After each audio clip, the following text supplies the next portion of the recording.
Mi nombre es Diego Alejandro Durán y voy a explicar dos de los tres ejercicios del taller. Nos dan este circuito, nos dan ZP, nos dan la corriente de B a B, de acá a acá, y nos dan el factor de potencia. Nos piden hallar esta resistencia, el valor, nos piden el voltaje de B a N, nos piden voltaje de A a B y nos piden la potencia de la fuente.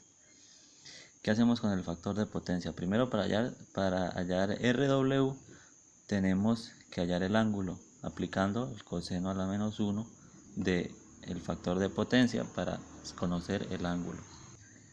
Luego de esto hacemos el triangulito para identificar la parte activa y la parte imaginaria o la aparente.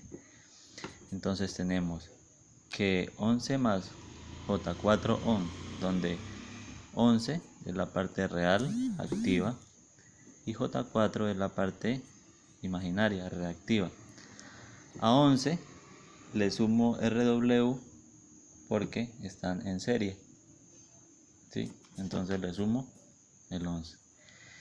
Ahora, aplicamos la fórmula tangente del ángulo es igual a opuesto, cateto opuesto, que el opuesto sería la reactiva, y el adyacente sería la reactiva.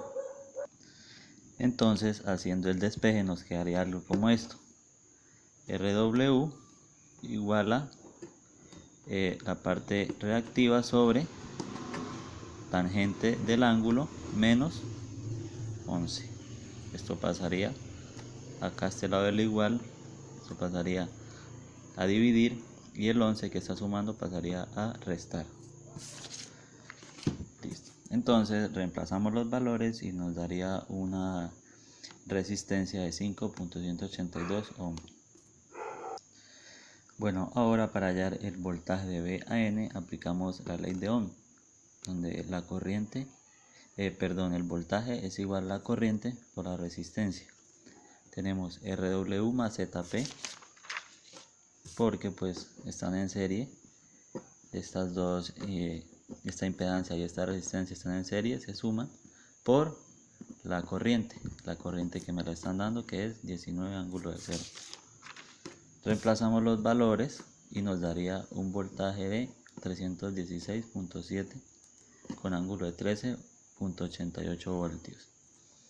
Ahora, para hallar el voltaje de A a B desde este punto a este punto, trabajamos con la fórmula que es raíz de 3, voltaje de fase más 30.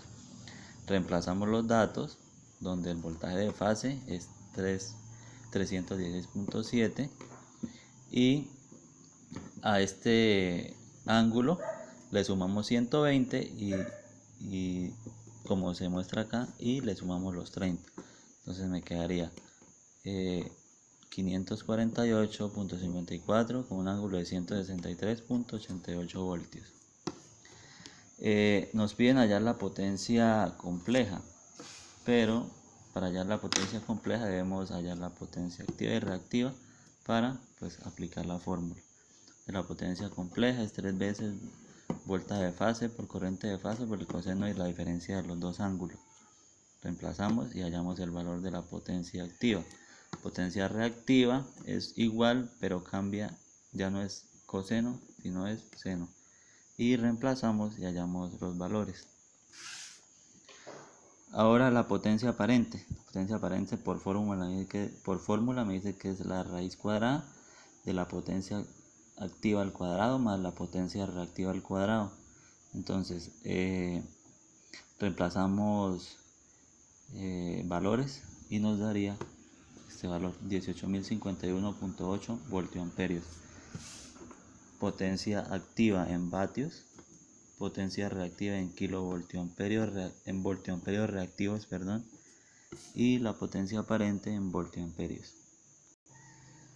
Bueno, el siguiente punto es un sistema de estrella-estrella desbalanceado. Las cargas no están balanceadas, son diferentes, y me piden hallar la corriente que pasa por este cable neutro. Listo, entonces, ¿cómo lo hacemos? Hacemos malla con respecto al neutro de todos los puntos. Punto A, punto B y punto C. Arrancamos con la malla 1, corriente I1, sale por el negativo, entonces hacemos una malla, ¿sí? Menos 90 más los 7 ohmios de la I1, la corriente I1, más la impedancia, y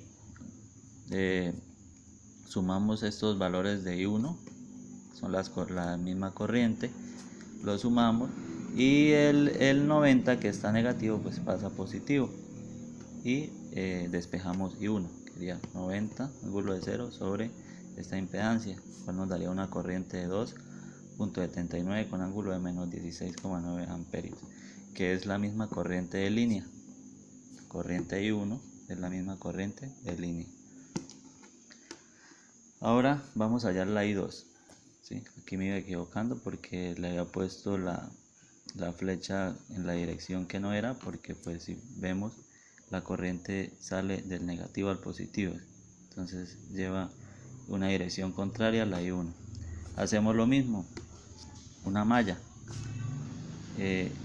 menos 190 más esta resistencia más esta impedancia, sumamos la resistencia y la impedancia, despejamos y hallamos el valor de I2, que es 346 con ángulo de menos 120 amperios, que es la corriente de línea de B a B.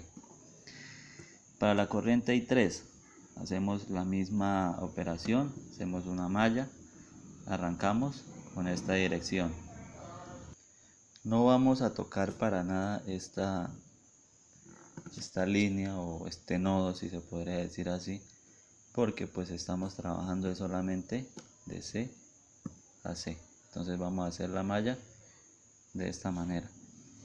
Arrancamos, sale la corriente, se suman esta resistencia más la impedancia, se